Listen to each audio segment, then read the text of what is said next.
Welcome to Let the Quran Speak. My name is Sophia, I'm your host. The aim of Let the Quran Speak is to help you gain deeper insights into Muslims and Islam as it's practiced here and in other parts of the world. Reza Aslan wrote a book called Zealot, The Life and Times of Jesus of Nazareth. Aslan was featured on Fox News, where he was questioned extensively on his credentials as a Muslim, writing about a central figure in Christianity. Since then, his book has skyrocketed to fame on Amazon.com. It's also featured on the New York Times Top 10 list.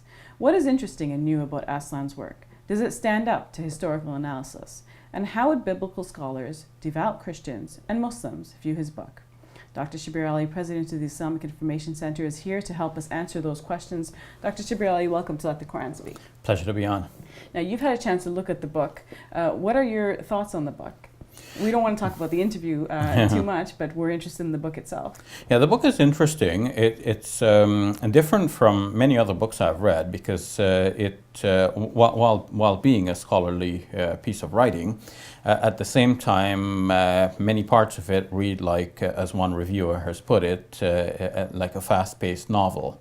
The writer, therefore, demonstrates great literary skill in bringing to a popular readership many of the conclusions which are known from the scholarly writings on the life and times of Jesus, on whom be peace.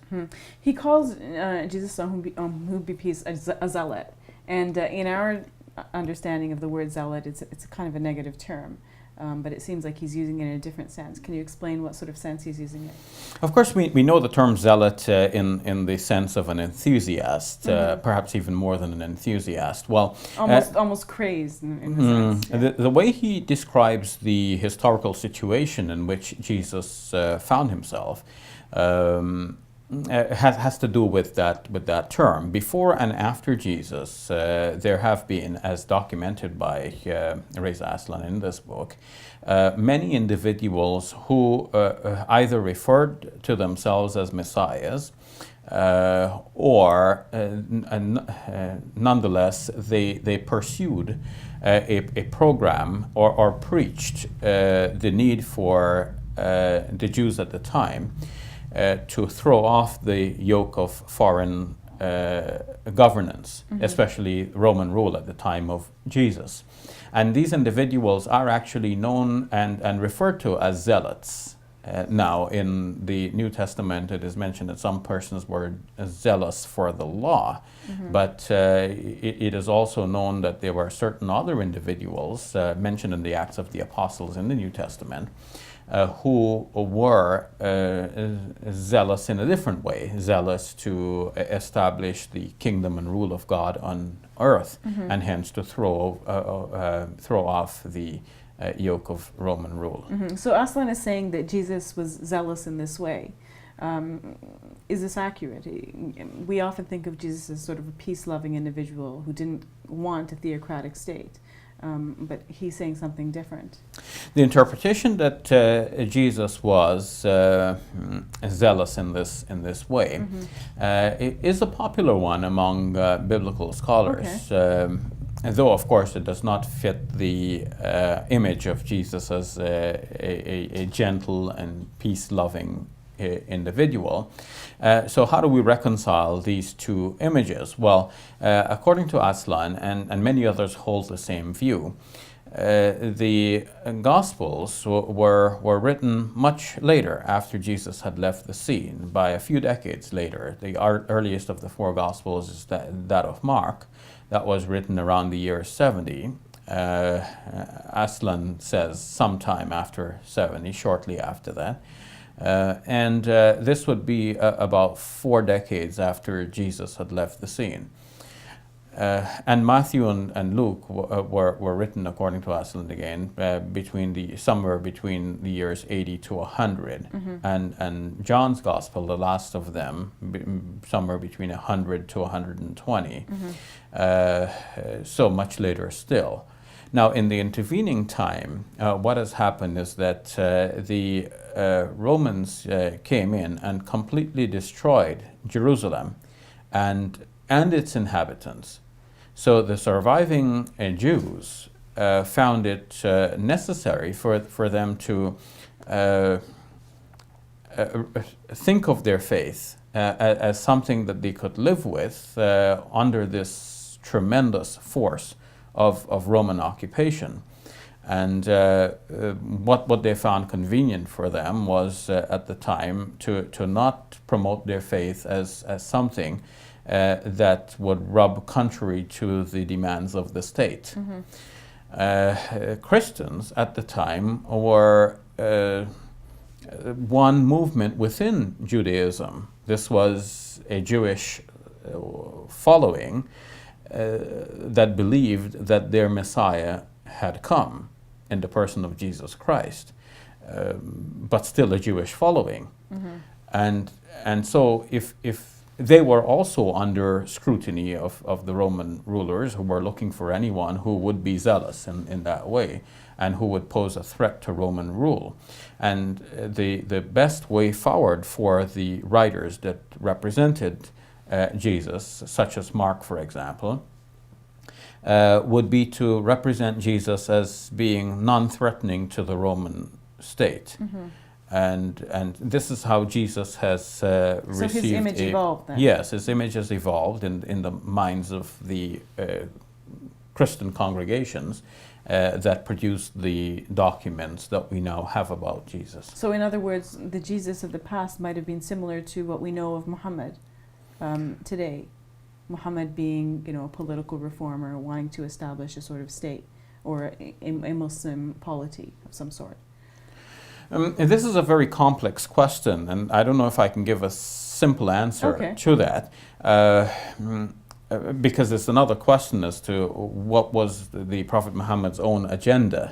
And I would argue, as I've explained elsewhere and on this show as well, that in my reading of the life of the Prophet Muhammad, peace be upon him, I see him as the Quran depicts him, as a prophet like previous prophets, and the Quran does not depict Jesus as a revolutionary. Nor does the Quran depict other prophets as revolutionaries. There are only a few prophets in the Quran who actually ruled states. The notable exceptions would be Moses, David, and Solomon. Even Abraham is shown in the Bible to have gone into battle, but in the Quran he's not shown to have gone into battle. So then, do you think that, to go back to Reza Aslan's book, do you think that his book is an inaccurate representation of Jesus?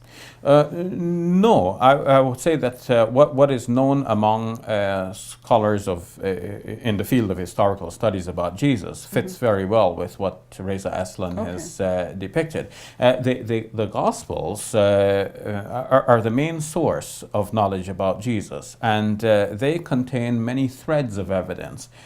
Because the Gospels are written by many different individuals who also collected stories that were available to them, and the stories come from different strands of thinking.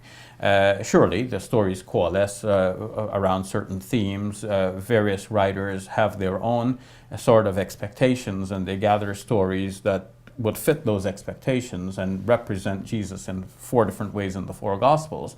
But nevertheless, one can see that within the Gospels, first of all, among the 4 Gospels, we have 4 distinct basic images, and then within each Gospel you have a collection of various ideas reflected in individual stories and short episodes.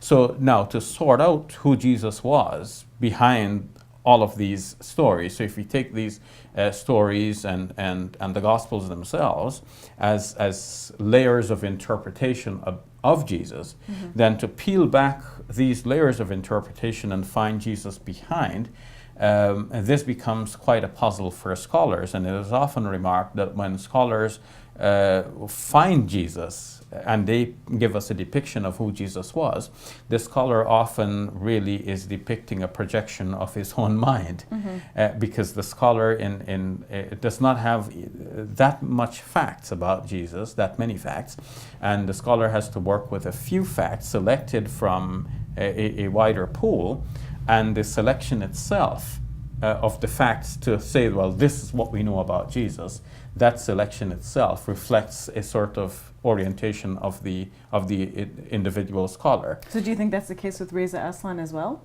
That his depiction of Jesus is a representation of what, of his own predisposition, perhaps? Well, I wouldn't say that in his case, or, Okay. or in the case of any particular scholar, but every scholar should be aware that we all have our own biases and expectations and so on, and nobody is completely neutral. And in that case, I find his resistance, though on the one hand, in the Fox News interview, there was the continued probing, you're a Muslim, why are you writing a book about Jesus, as though that is so incomprehensible. On the other extreme, we have him protesting that his Muslimness has nothing to do with it. Well, to be sure, his book does not reflect a Muslim sort of predisposition. But Jesus that he depicts is very different from the Muslim understanding. yes, and he did say that in the interview, and that comes through in the book as well. For example, he treats the virgin birth story of Jesus as a complete fabrication, whereas Muslims would take exception to that. Most Muslims believe that Jesus was conceived in a miraculous fashion. So too do The many crucifixion as traditional well Christians. is another Yes, issue. crucifixion is another issue which many traditional Muslims will find to be at odds with the Quranic story about Jesus. So his book does not reflect a Muslim predisposition, but at the same time one cannot deny some sort of predisposition. But does the Jesus that he comes up with reflect his own expectations? I would say no, because this is a depiction that many scholars, Muslim, Christian, or otherwise, have arrived at, and it is based on a very important feature of the Jesus stories, the idea that he was crucified under Roman rule for the crime of sedition. Okay. We'll leave it at that, Brother Shabir. Thank you for your time. You're welcome. We'll take a break. When we return, the quest for inner peace.